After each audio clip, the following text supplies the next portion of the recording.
सुलगता पंजाब, राजनीति में रंजिश, तीखे हुए सूरज के तेवर। नमस्कार, मैं रूपाली बर्वे और आप देख रहे हैं वेब दुनिया की खास पेशकश WD नाउ, जिसमें बात करेंगे सप्ताह भर की सुर्खियों की एक अलग अंदाज में।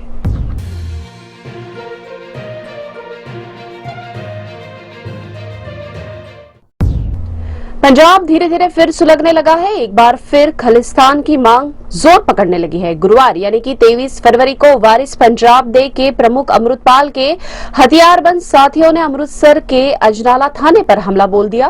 पुलिस के साथ उनकी हिंसक झड़प हुई। इसमें कुछ पुलिसकर्मी घायल हो गए। ये सभी लोग अमृतपाल के साथी लवप्रीत तूफान की रिहाई के लिए थाने पर जुटे थे। हालांकि अगले ही दिन लवप्रीत को छोड़ दिया गया। इस रिहाई को स्थानीय पुलिस और राज्य सरकार की शिकस्त के रूप में देखा जा रहा है।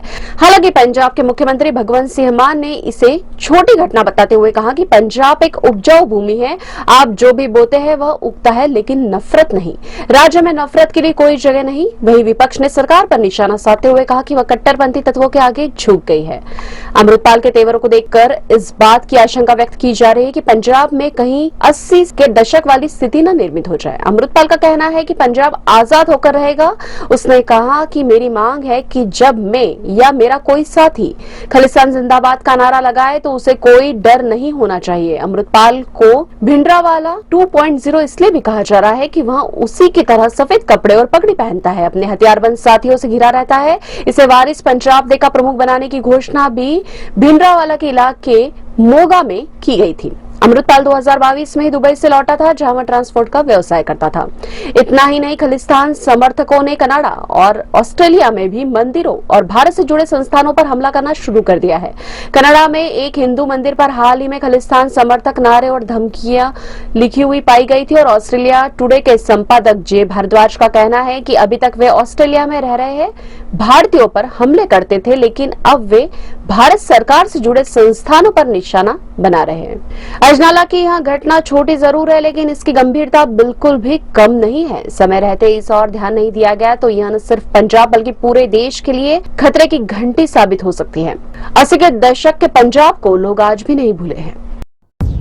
छत्तीसगढ़ की राजधानी रायपुर में कांग्रेस के राष्ट्रीय अधिवेशन के लिए जाते समय कांग्रेस प्रवक्ता पवन खेड़ा को नाटकीय रूप से दिल्ली हवाई अड्डे पर असम पुलिस द्वारा गिरफ्तार कर लिया गया। खेड़ा विमान में सवार हो चुके थे, उन्हें उतारकर गिरफ्तार किया गया। हालांकि बाद में उन्हें अदालत में अंतरिम जमानत मिल गई, लेकिन इस पूरी घटना पर राजनीतिक बवाल खड़ा हो गया। दरअसल नरेंद्र मोदी के पिता के खिलाफ आपत्तिजनक टिप्पणी करने के मामले में पुलिस ने खेड़ा को पकड़ा था, जिसमें उन्होंने अडानी विवाद पर टिप्पणी करते हुए पीएम को नरेंद्र गौतम दास मोदी कह दिया था। इसके बाद उनके खिलाफ असम में कई स्थानों पर मामले दर्ज किए गए। यूपी में भी उनके खिलाफ मामला दर्ज किया गया था। इस हाई प्रोफाइल ड्रामे के बीच दोनों पार्टियों के बीच आरोप प्रत्यारोप का दौर चला। भाजपा ने कहा कि कांग्रेस नेताओं को इस गलतफहमी में नहीं रहना चाहिए कि कोई कानून से ऊपर है। वहीं कांग्रेस नेता सुप्रिया श्रीनेत ने इसे जुबान फिसलना बताया और प्रधानमंत्री मोदी के पिछले बयानों की याद दिलाते हुए कहा कि वे खूनी पंजा कांग्रेस की विधवा प्रधानमंत्री मनमोहन रेनकोट पहनकर नहाते हैं जैसे शब्दों का उपयोग कर चुके हैं। ऐसे में पहले उनकी गिरफ्तारी होनी चाहिए। हालांकि जिस तरह से ईडी सीबीआई के माध्यम से विपक्षी नेताओं पर शिकंजा कसा जा रहा है, उसमें कहीं न कहीं राजनीतिक रंजिश की बू तो आती ही है। फरवरी माह में सूरज के तेवर तीखे हो चले हैं। मार्च जैसी गर्मी का एहसास होने लगा है। राजस्थान के कई इलाकों में तापमान फरवरी माह में ही 38 डिग्री के पार पहुंच गया। मौसम विभाग के मुताबिक मार्च के पहले सप्ताह में कई शहरों में दिन का अधिकतम तापमान 40 डिग्री सेल्सियस से ऊपर जा सकता है। पश्चिमी राजस्थान के बीकानेर, बाड़मेर, जालोर, फलोदी बेल्ट में तो तापमान 43 या 44 डिग्री सेल्सियस तक जा सकता है। राजस्थान के अलावा दिल्ली, पंजाब, हरियाणा, गुजरात और महाराष्ट्र भी तुलनात्मक रूप से ज्यादा गर्म रहे। जानकारों की माने तो जलवायु परिवर्तन, ग्लोबल वार्मिंग और मानसून में अस्थिरता को बढ़ा रही है। इसके चलते गर्मी के मौसम की अवधि बढ़ रही है और बारिश की अवधि कम हो रही है। कृषि वैज्ञानिकों के मुताबिक फरवरी बढ़े तापमान में फसलों को भी नुकसान पहुंच रहा है। यदि तापमान इसी तरह बढ़ता रहा तो देरी से बोई गई फसल को 10 से 15% नुकसान हो सकता है। क्योंकि गर्मी इसी प्रकार जारी रही तो गेहूं का दाना छोटा रह जाएगा। अब खबरें संक्षेप में। सुप्रीम कोर्ट ने कहा, भारत में आम आदमी भ्रष्टाचार से त्रस्त है, सभी स्तरों पर जवाबदेही तय करने की जरूरत। पूर्व राव प्रमुख अमरजीत सिंह दुलत ने कहा, कश्मीर में भले ही मोदी सरकार की बाहुबल की नीति काम कर रही है और आतंकवाद कम हुआ है, लेकिन कम हो रहा है भारत का विचार। सुप्रीम कोर्ट से भी उद्धव ठाकरे को निराशा हाथ लगी। अदालत ने कहा, एकनाथ शिंदे के पास ही रहेगा चुनाव चिन्ह और पार्टी का नाम। कर्नाटक चुनाव से पहले कांग्रेस का मुफ्त दाव, हर गरीब को 10 किलो चावल मुफ्त देने का किया ऐलान।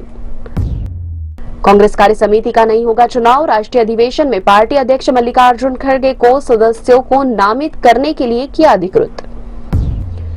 ये थी वेब दुनिया की खास पेशकश WD नाउ। अगले सप्ताह की सुर्खियों के साथ फिर हाजिर होंगे। नमस्कार।